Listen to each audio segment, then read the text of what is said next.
Popularitas Tony Stark kini semakin terkenal di seluruh dunia. Setelah dunia mengakui bahwa dirinya adalah mangoleh, bahkan beritanya pun sampai tersebar di mana-mana. Saat sebuah TV Rusia menayangkan berita tentang Tony, Anton Vanko yang merupakan rekan dari Howard Stark merasa tidak adil dan berpikir kalau anaknya yang bernama Ivan Vanko lah yang seharusnya pantas menjadi Iron Man. Karena Anton dan Howard ini dulu bekerja sama dalam membuat ark reaktor pertama. Tetapi sayangnya rancangan tersebut malah diambil oleh Howard dan membuat Anton dan anaknya hidup dalam kemiskinan. Dan beberapa saat kemudian setelah melihat tentang Tony Stark, Anton mengembuskan nafas terakhirnya karena efek penyakit yang ia derita. Setelah kematian ayahnya, Ivan berencana balas dendam kepada keluarga Stark dengan membuat ark reaktor yang ia pelajari dari ayahnya.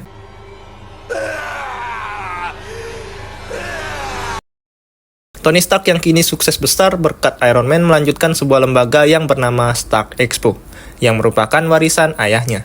Namun keberhasilan Iron Man dalam menstabilkan peperangan di Afghanistan malah membuat pemerintah menganggap nantinya Iron Man akan disalahgunakan untuk hal-hal yang merugikan. Lalu Tony menghadiri sidang di Washington DC. Di sini Senator Stan dan Justin Hammer yang termasuk saingan bisnis Tony menjatuhkan tuntutan untuk menyerang Tony dan meminta Tony untuk menyerahkan kostum mangoleh kepada pemerintah. Namun Tony menolaknya. Tak lama kemudian datanglah Rudy yang akan membantu Tony untuk menyelesaikan sidang. Sambil dibantu Rudy, Tony meretas sebuah monitor di persidangan dan menayangkan beberapa video yang menampilkan usaha Justin Hammer dalam membuat robot perang, namun selalu gagal dan memakan korban.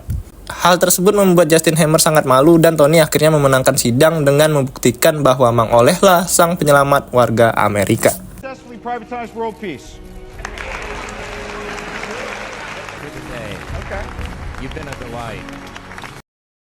Di balik keberhasilannya, Tony menyembunyikan fakta bahwa dalam tubuhnya kini perlahan mengalami keracunan darah yang disebabkan dari inti palladium di dalam ark reaktornya.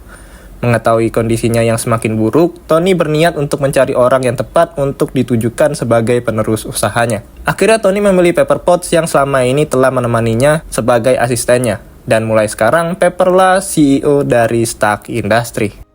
Congratulations.